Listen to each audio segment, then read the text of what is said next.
I once say that power creep is a natural phenomenon in video games and something we must accept.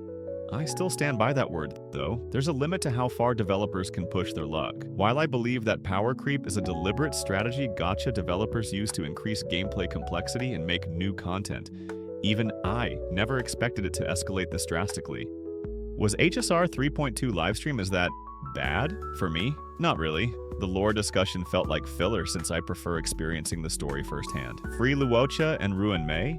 Don't care, but good to know. Another free 5-star? Good news, but I'm keeping expectations low for now. More animated cutscenes? It was something they should done long ago. The 5-star exchange shop? Clearly whale targeted, which is unfortunate but unsurprising. Though it will be good if it more free player friendly. Still, I expect this much when I sign my email to play a live service gacha games, especially from a Chinese developer. I'm more of casual player compared to hardcore player, and everyone's entitled to their opinion. My bottom line, if they lower gacha rates, and then I would have problem with this game. But a real issue now come with the awkward position of new 5-banner character, Castorice. Normally, Hoyoverse uses drip marketing, and then gauges player feedback. Of course, their main focus would be CN community because they are the biggest spender in this game. They also more vocal, blunt, and some were too radical to be ignored.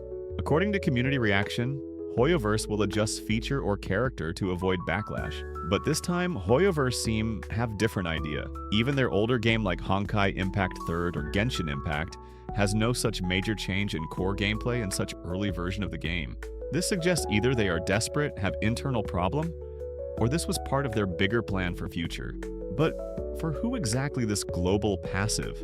I checked Chinese comment I pick up from Reddit posts, and there are 3 things that I see, that is, rage baiting on global community and other players who keep saying they will quit, the passive global impact to core gameplay, and Castorice meta status.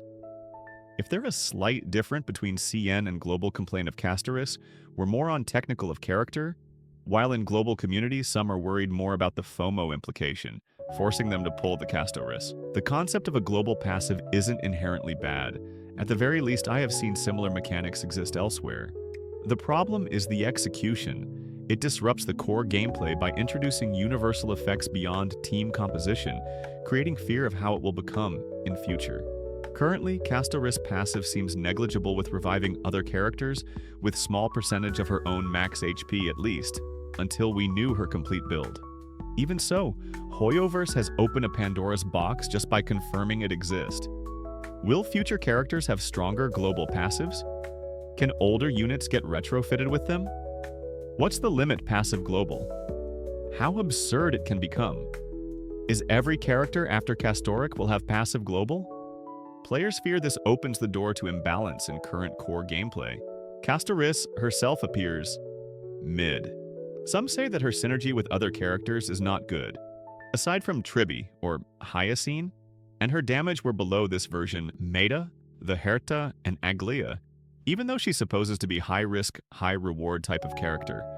Buffing her stats or skills would have been better than add a global passive, or at the very least make it more constraint for only her team members in battle. Why such a drastic update? HSR's 3.2 changes feel abrupt, even for an anniversary update, especially if we compare to Genshin or Honkai Impact 3rd's early version update. It's still only Chapter 3. Why rush systemic overhauls? This uncertainty has even driven some content creators and players to quit. But unlike some people, I plan on staying to see where it's going, because aside for few things I wish can change at the core, it's still a great game for me. Castorice isn't meta or her passive global is bad. I still pull for her. I like her as character in the first place. The 5-star exchange shop is not impossible to use, it just take more free time. But what right I have to complain? When I barely spending money in the game? Ruin Mei and Luocha is useless? Technically true. But it free character, so I don't complain. The rework for lose in 50-50 where you can choose what you get when you lose? That actually good for me, at least when I lose. I will get something I wanted, not some useless 5-star. As I said, people are free to have their opinion, and you should complain when you think's there something they could change. I too complain on change in game or the inconvenient stuff, but I will not complain about free stuff or character. before try it or it go to bad direction. If you think they're a better game, go for it. Don't force yourself to stay if you hate HSR.